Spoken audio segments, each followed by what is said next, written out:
Қазақстанның үшінші жаңғыруы өзгерістерді басқару. Облыс әкімдігінде бүгін осындай атаумен аудан әкімдері мен басқарма басшыларына арналған семинар-тренинг өтті.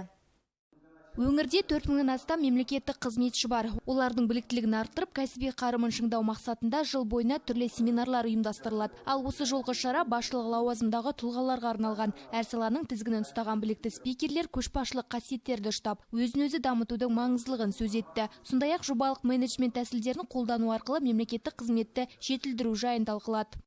Қазіргі таңда айтқанда біздерді деген көп халықаралық қауымдастық нарық қалыптасқан ел ретінде біздерді танып отыр. Сондықтан біздер жаңа қарулармен және жаңа әдістерді пайдалануымыз керек. Соның бірі жобалық менеджмент. Сондықтан жобалық менеджментте осы семинар тренингте бір өзінің орнын алып, және соған байланысты біздер көптеген мәліметті берейін деп отыр. Біздің тыңдаушыларымыз олар деген районның аудандық әкімдерімен және деген басқарма басшылары.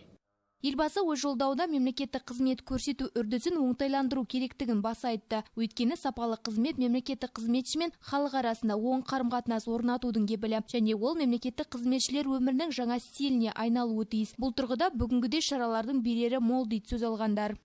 Менің өзімнің тақырыбымда жалпы осы мемлекеттік аппараттағы барлық жұмыс деген осы елге қызмет ету.